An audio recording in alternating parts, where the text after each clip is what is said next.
नमस्कार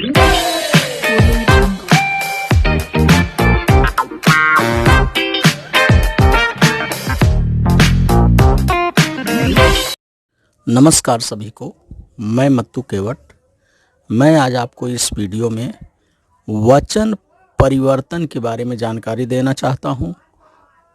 तो देखिए, वचन कहते किसे हैं और वचन को परिवर्तित कैसे करते हैं, इस वीडियो के माध्यम से आपको मैं इसकी जानकारी देने वाला हूं। वचन जिस शब्द से किसी वस्तु के एक या अधिक होने का ज्ञान हो उसे वचन कहते हैं। जिस शब्द से किसी वस्तु के एक या अधिक होने का ज्ञान हो उसे वचन कहते हैं। हिंदी भाषा में दो वचन होते हैं, एक वचन और बहुवचन। हिंदी भाषा में बच्चों दो वचन होते हैं, एक वचन और बहुवचन। पहले अब हम एक वचन के बारे में जानकारी प्राप्त करेंगे कि एक वचन किसे कहते हैं।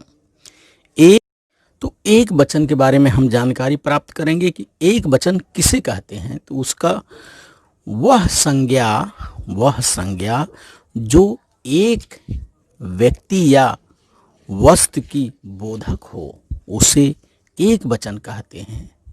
इसे फिर से सुनिए एक बार।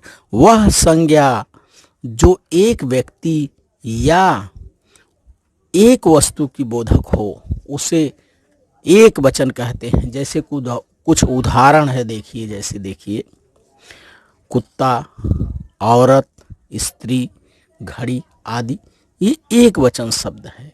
इसके बाद हम बहुवचन किसे कहते हैं। बहुवचन की परिभाषा देखिए।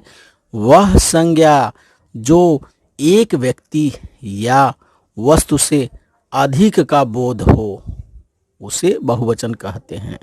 अर्थात वह संज्ञा जिससे एक से अधिक वस्तु का बोध होता हो, बोध अर्थात ज्ञान होता हो, उसे बहुवचन कहते हैं। जैसे देखिए ऊपर यहाँ कुत्ता एक वचन है तो कुत्ते जो है ये बहुवचन है। औरत एक वचन है, औरतें ये बहुवचन है।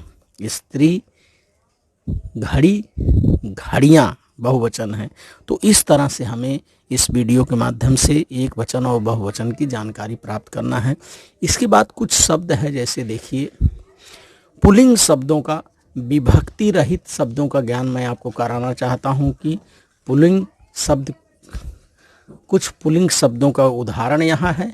और ये शब्द जो हैं विभक्ति रहित हैं कि इसमें कौन सा शब्द जुड़ा हुआ है। तो विभक्ति रहित शब्दों का कुछ परिचय मैं आपको करा रहा हूँ। एक वचन और ये पुल्लिंग है, ये शब्द जो हैं पुल्लिंग शब्द हैं।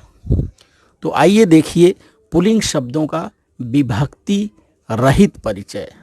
एक वचन और बहुवचन, यहाँ मैंने दो कॉलम बनाया है। यहाँ इस तरफ एक वचन है और इस तरफ ये बहुवचन है।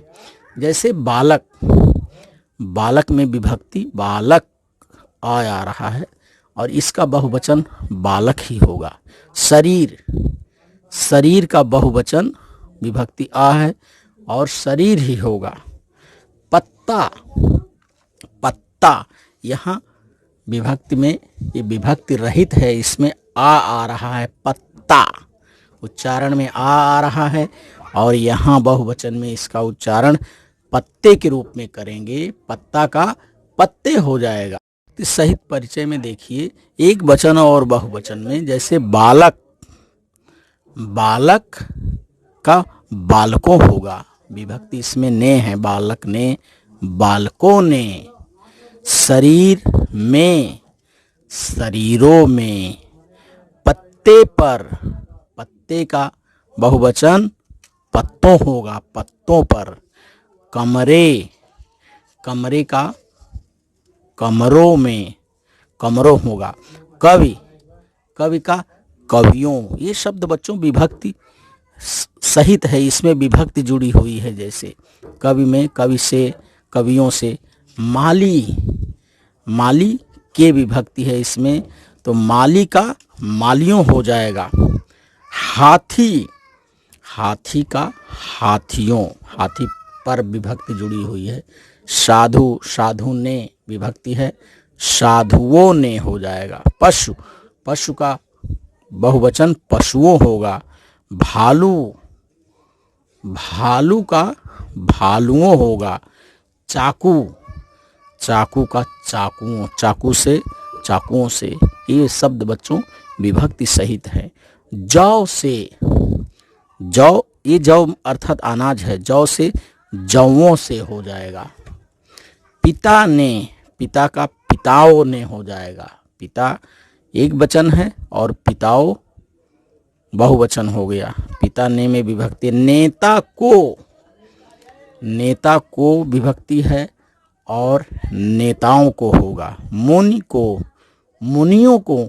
तो इस तरह से बच्चों ये विभक्ति सहित शब्द हैं, एक वचन और बहुवचन। तो ये जितने भी शब्द हैं बच्चों ये पुल्लिंग शब्द हैं। ये विभक्ति रहित जो शब्द है, विभक्ति सहित जो शब्द हैं ये पुल्लिंग शब्द।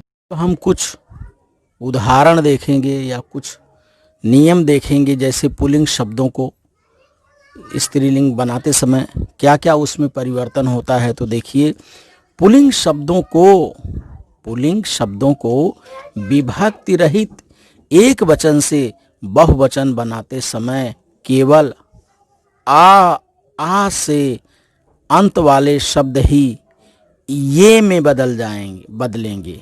अर्थात एक वचन से बहुवचन बनाते समय केवल जो आ से अंत वाले शब्द हैं, जिसके अंत में आ आता है, ऐसे शब्द के बहुवचन बनाते समय ये ए में परिवर्तित हो जाएंगे।